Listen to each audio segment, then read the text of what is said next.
Now, a new HuffPost investigation looks into a black market that's emerged worth an estimated $30 billion a year. But the contraband isn't what you're used to. It's stolen smartphones that are fueling violence and greed as they end up in the hands of Colombian cartels. Now, they're often first snatched in the United States before they make their way to Colombia, which is now at the center of a global distribution network that delivers these smartphones by air and sea.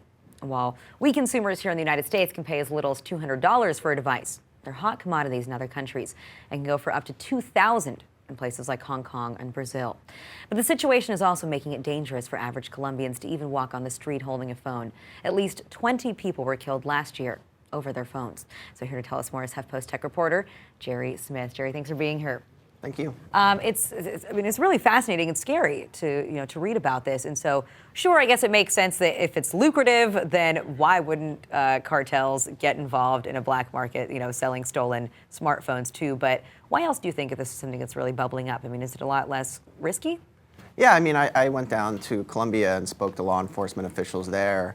And they said that, one of the reasons that these cartels are now actually trafficking stolen smartphones is because a lot of countries in Latin America have really cracked down on drug trafficking.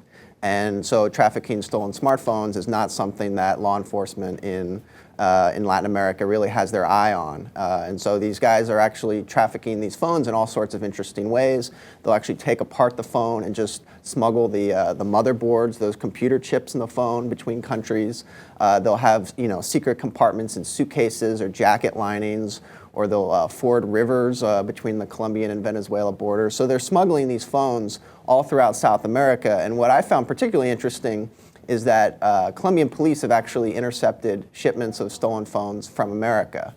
Last year, they stopped a car leaving an airport in Bogota, and it was filled with boxes of about 400 smartphones, Samsung phones, BlackBerry phones.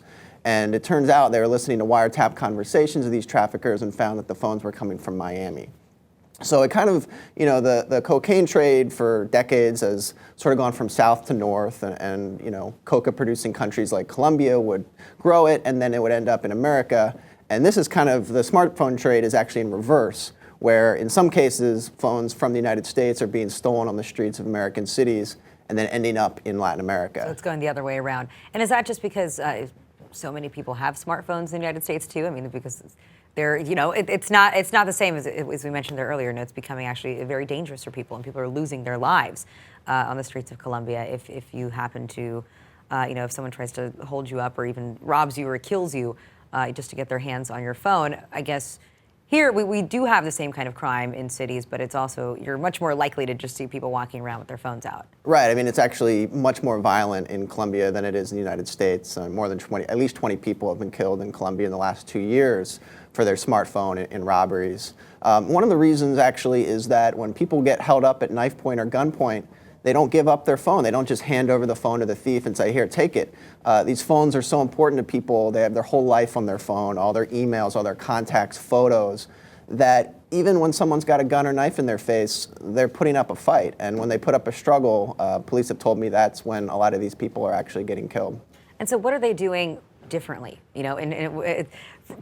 compared to the way that they try to go after cartels when it's drugs that they're trafficking or drugs that they're smuggling? What are they doing now to try to stop this illicit smartphone trade? They're actually combating the smartphone traffickers the same way that they've combated the drug traffickers for years. They've cultivated police informants. In fact, I interviewed one of the police informants in Colombia, and he agreed not to, I agreed not to use his name or his physical characteristics in the story because he's afraid for his life. He told me that if the cartels find out that he's an informant, they'll kill him. So, they're cultivating police informants. They also have wiretaps. In fact, the informant, one of his jobs is to actually get the cell phone numbers of some of these cartel members and give them to police. And then police will listen in on these wiretap conversations between the traffickers, and that's how they figure out, where are these phones going. That's how they intercepted the phones that came from Florida in Colombia.